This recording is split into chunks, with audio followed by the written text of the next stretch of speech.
nerin ka un kuwa ku jangi la jik ke jam woni e kule e job da ku ngari ere pio ke dia ke Twist County dia ke Twist County ai nyu pin pa ka nim ta ke ko loy go ga yer loy ku chikrut nerin career pio rejunu ke ya dia ke Twist County ya ke akuna mikya career pio rejunu ere pio ko chi bai ka le ku koy tar baye bu ci cool job da kunum derrière pio de dia ke Twist County a jaw road na runde biana buro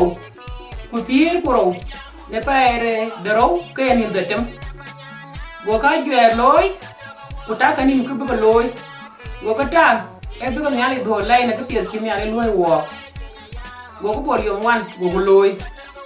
ni man je mo ni cool ka walk ku ai dia ke Twist County wo chi won him ba ta ku ki chi dung pin ne bol yo wan tok a chu loy ni cool ne bol yo du ka pe inim tiro pe redi na ru ne biana buro ku tir ku di pa ni Kenya e cha Eldoret ki je ma diar ko en nyari nyale ku ne ka pi chi loy wo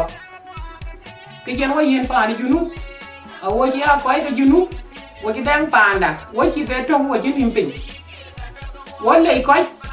chi nyin jal de kritiom de junu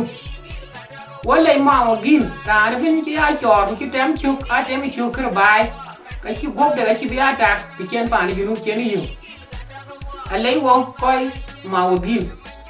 wo le ni ko ji la ne pin ko ko a kinim na ba pa ni junu ka ngo de ka dang pa ni junu ma bu che kul pa we chu ka le we ni ko ni junu chi la ron ka ko ger ko chor ko ti we chu ka le ku ya ka tiob ya ka ta ma na ka pa ni junu ka ku dun ta den ka pier chi na la loy ri pi ke choi pi ni la pi la du pen dun we ko ro ke ba du na wo ba ya ku dun a par ke ku dun wala wa dar ko ka ya da ni police ku sijun ku wala ku ja wa da da motal ko ale ju pe ka ya da wala ya kuma da ni ya kul wala ya kuma da alaikum a kana wai ka kai ka junu akina ba ne kai wala ya kuma ko wasu ya kuma ya dar bo be nyan wadi ha junu ba Sudan wo wan ter bai ko wo ka kin pi wo ko ara kuma junu bo be nyan wo diar wo ta no sukuli wo woni ta ne ka biro wo ka ta a kuma ko be pe no wo ka ta ko bi ko wo ka ta go ben be ko bi aket na chu ku ban chu ku le ka ban chu pio mier ko lu wo ka pet wo le ran ben ran chu ba Sudan be diar ko ngala ping bu ko la ping na cha wer ko ping ku cha diar ko ping rai ki ko pier ki ka miar pa ya der ba wo do pa wo won mi pio wo dia ke Twist County dan bai diar ko ngala ping wo won mi pio na mi ping ke ka raj ping ke ka pet ka miar pa ya der chan ba wo do ki cha ting bu cha ping